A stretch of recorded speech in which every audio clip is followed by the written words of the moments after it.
Hello friends, welcome back to my channel exam लो, जहां आज मैं लेकर आया हूं UP polytechnic second semester examination के अप्लाइड फिजिक्स सेकेंड, जो कि एक बहुत ही इंपॉर्टेंट सब्जेक्ट है। इसके ऑल चैप्टर्स के super 30 objective type questions plus theoretical questions with PDF. और ये वीडियो सभी ब्रांच के स्टूडेंट्स के लिए है, चाहे वो इलेक्ट्रिकल, इलेक्ट्रॉनिक्स या कंप्यूटर साइंस, मैकेनिकल, कोई भी ब्रांच के हों। इस वीडियो में फ्रेंड्स मैं जितने भी क्वेश्चन कराऊंगा वो सारे क्वेश्चंस मैंने सार्थक की बुक से ऐड किए हैं, क्योंकि सार्थक की बुक बहुत ही इंपॉर्टेंट होती है उसको पढ़ना, क्योंकि उसमें से ही सारे क्वेश्चंस पूछे जाते हैं। इसके पहले भी मैं कंप्यूटर साइंस एंड इंजीनियरिंग के कई सब्जेक्ट्स के मल्टीपल चॉइस क्वेश्चंस का वीडियो बना चुका हूँ। अप्लाइड फिजिक्स सेकेंड का मैंने 3 या 4 से 5 वीडियोज़ बनाए हैं, और टॉप 50 क्वेश्चंस के मैंने 2 वीडियोस बनाए हैं, मल्टीमीडिया एंड एनिमेशन सब्जेक्ट का and concept of programming C का। ऑफिस ऑटोमेशन टूल्स का भी बनाया है, मल्टीमीडिया एंड एनिमेशन का नहीं बनाया है, उसको मैं आज या कल में प्रोवाइड कराऊंगा। तो फ्रेंड्स, अभी तक आप लोगों ने अगर चैनल को सब्सक्राइब नहीं किया तो चैनल को सब्सक्राइब कर लें, बेल आइकन को प्रेस कर दें ताकि हमारी कोई भी वीडियोज़ डालें तो सबसे पहले आपके पास पहुँचे। और इसी तरह हम आपके साथ बने रहेंगे, आपको पढ़ाते रहेंगे। और फ्रेंड्स, इन वीडियोस को अपने दोस्तों के साथ भी शेयर करें ताकि ज़्यादा से ज़्यादा लोग की मदद हो सके और हमारा मनोबल भी बढ़ सके, और इसी तरह हम आपको और सारी वीडियोस ला के देते रहें। और फ्रेंड्स, पुरानी वीडियोस जितनी भी हैं मैंने सारी वीडियोस के लिंक डिस्क्रिप्शन में दे दिए हैं, उनके पीडीएफ भी दे दिए हैं, और इस वीडियो का भी पीडीएफ मैं डिस्क्रिप्शन में दे दूँगा। आप लोग वहाँ से जाके डाउनलोड कर सकते हैं। और मैं फ्रेंड्स हर वीडियो में कहता हूँ और इस वीडियो में भी कह रहा हूँ कि आप लोग नोट्स ज़रूर बनाइएगा क्वेश्चंस की, क्योंकि नोट्स बनाएंगे तो आपको पेपर टाइम में पढ़ने में आसानी होगी। आप आराम से पेपर देने से पहले एक बार रिवीजन कर सकते हैं। तो नोट्स ज़रूर बनाइएगा, नोट्स बहुत ही इंपॉर्टेंट है बनाना। विदाउट नोट्स हम रिवीजन नहीं कर सकते हैं। Okay friends, then without wasting any time let's start. तो स्क्रीन पे हमारे थ्योरी बेस्ड क्वेश्चंस आ चुके हैं।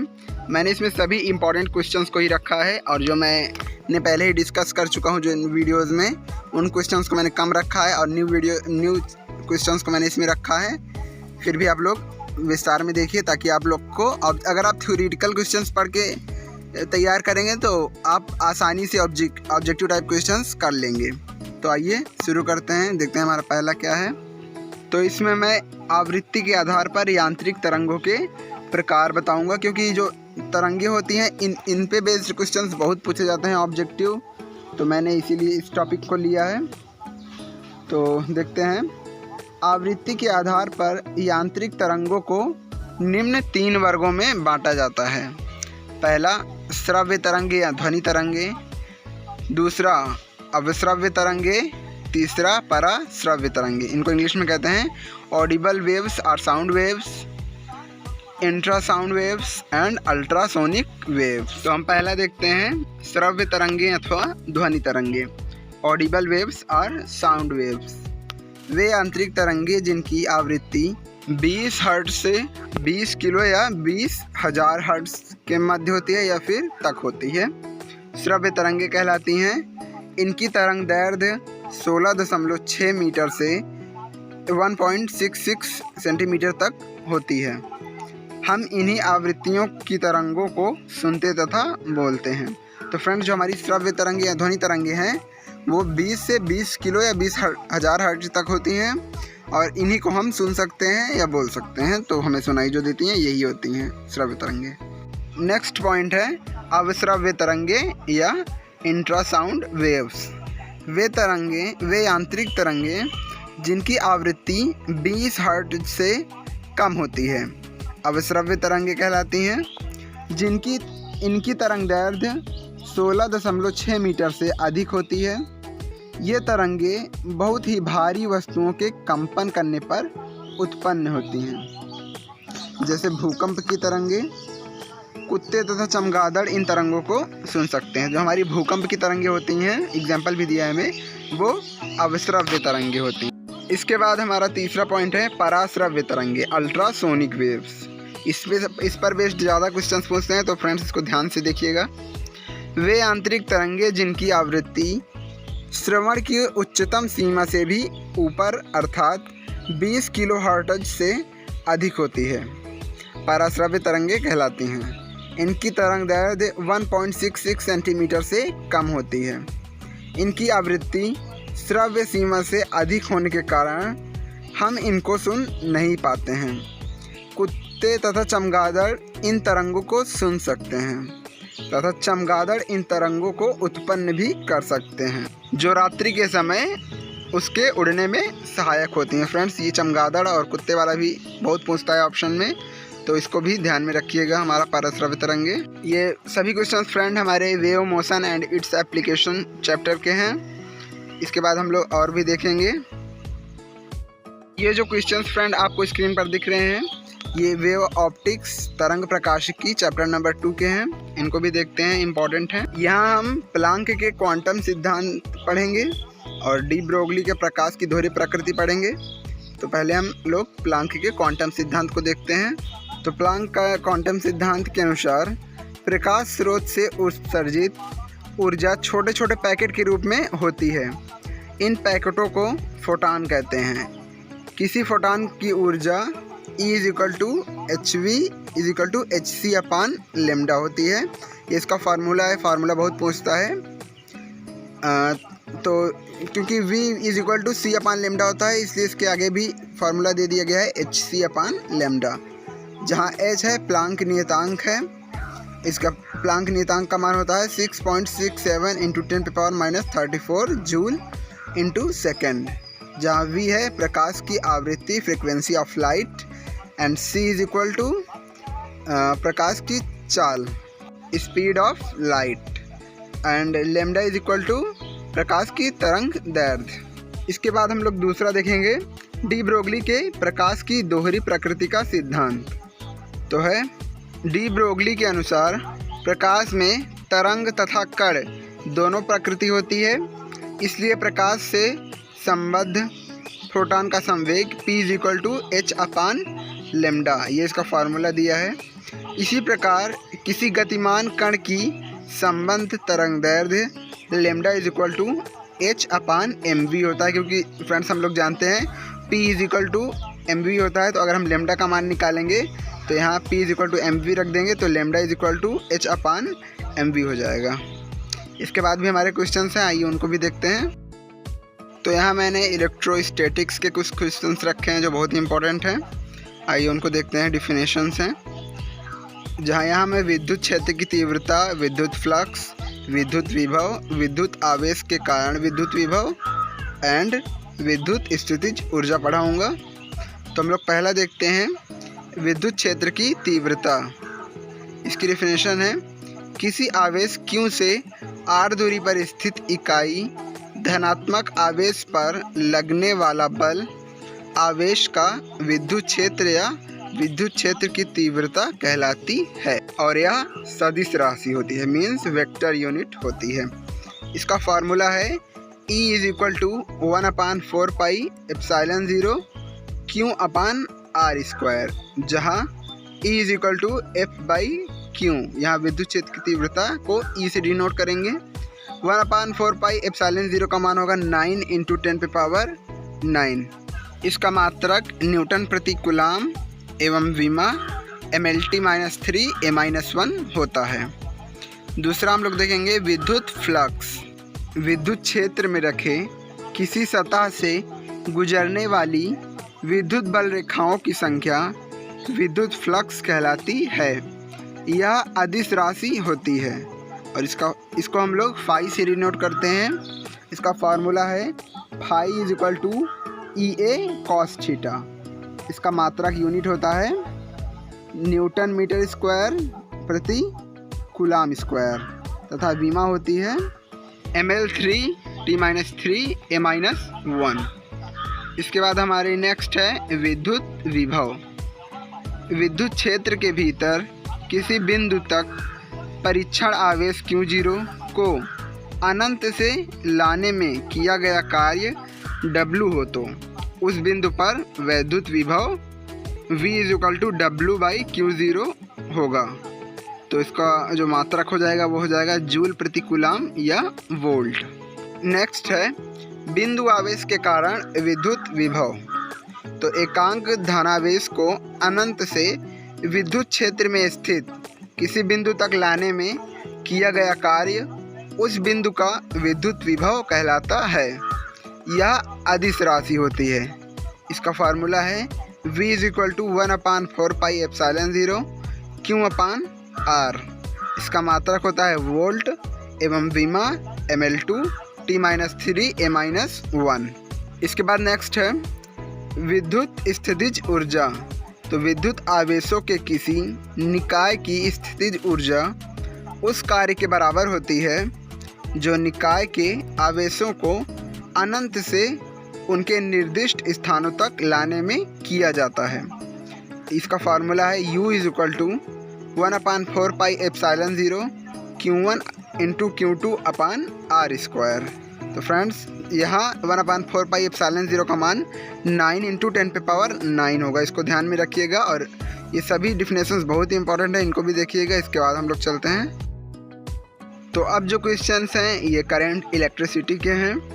तो हम लोग यहाँ प्रतिरोध के नियम पढ़ेंगे, क्योंकि प्रतिरोध के नियम से ही क्वेश्चंस पूछे जाते थे और पूछे जाएंगे। आप लोग देख लीजिएगा, प्रतिरोध के नियम से एक क्वेश्चन तो डेफिनेटली ही पूछा जाएगा, क्योंकि 50 क्वेश्चन में 3 सब्जेक्ट ऐड होंगे, इसीलिए एक क्वेश्चन तो 100% पूछा जाएगा। तो ये प्रतिरोध का नियम आप लोग रट लीजिएगा, याद कर लीजिएगा या समझ लीजिएगा, पर इसको तैयार कर लीजिएगा।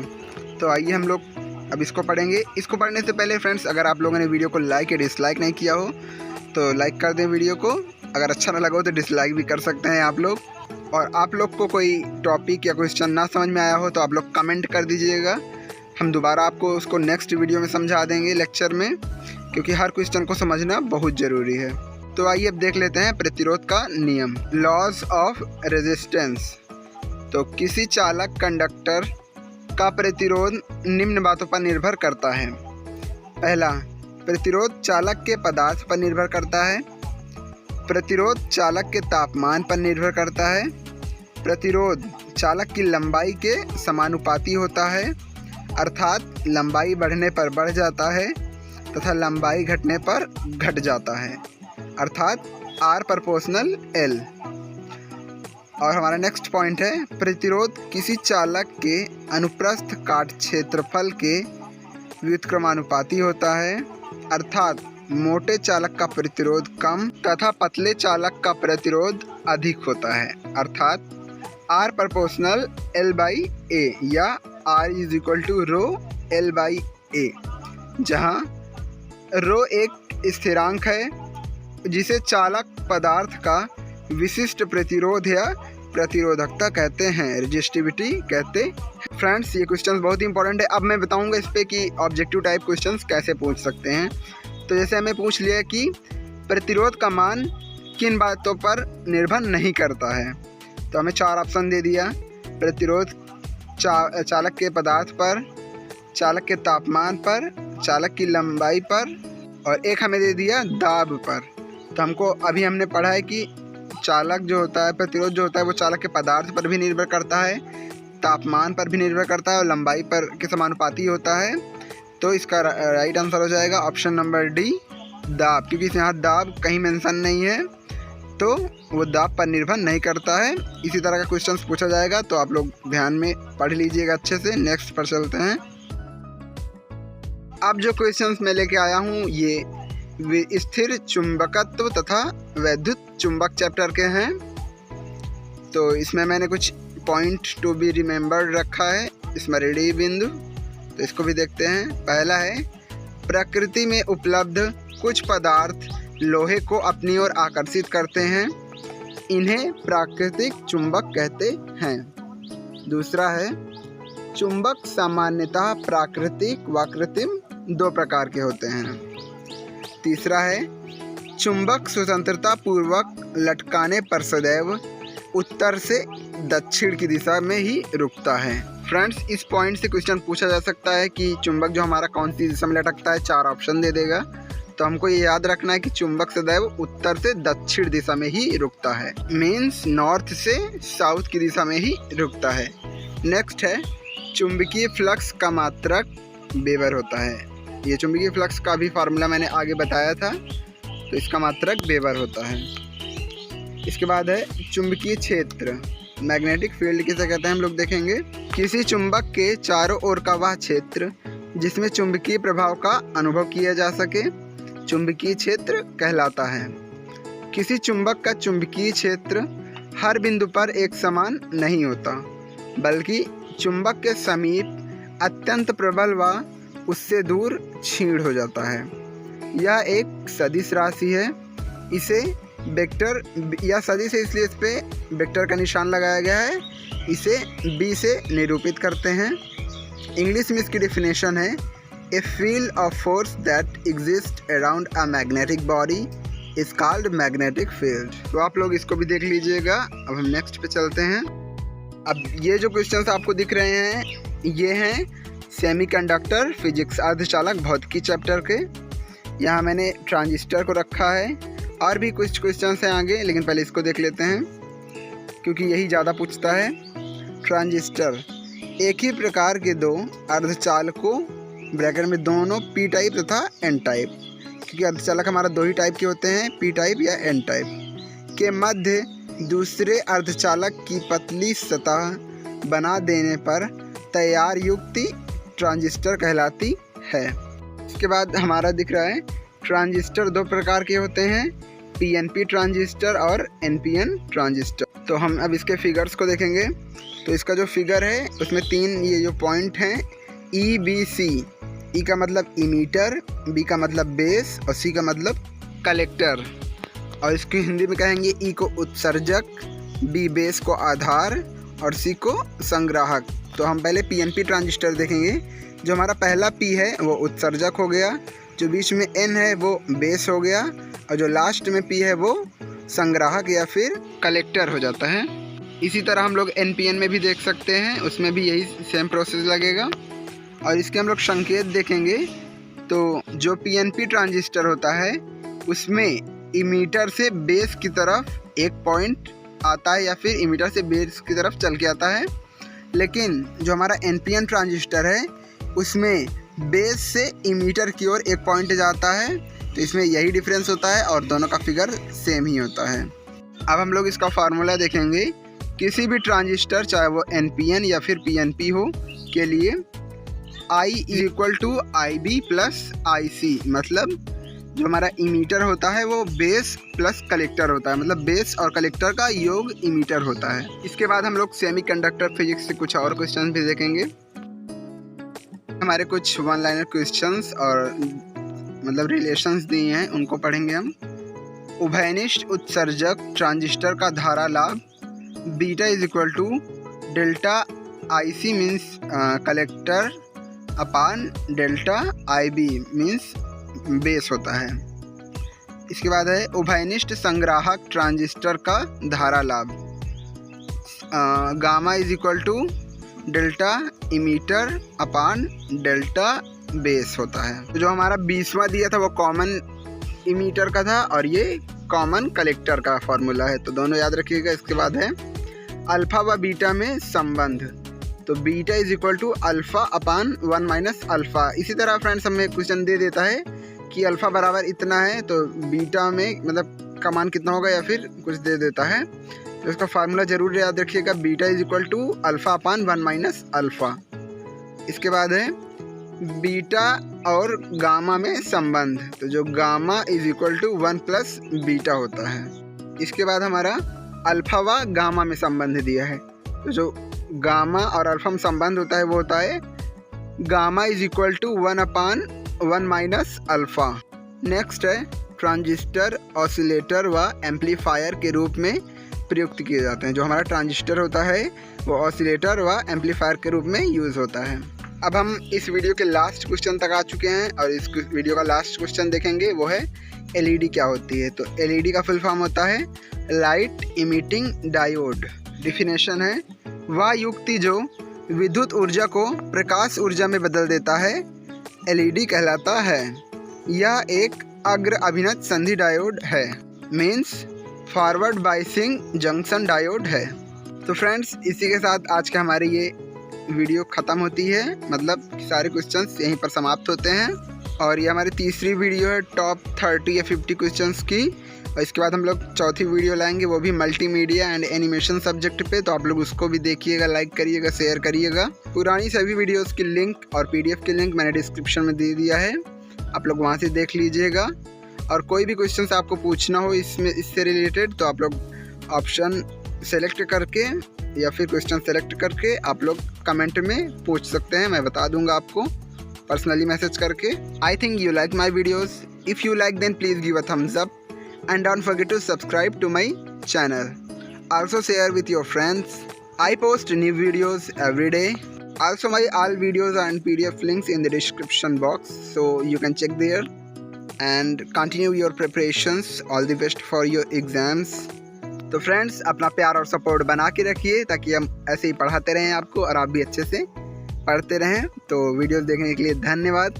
In English, thanks for watching.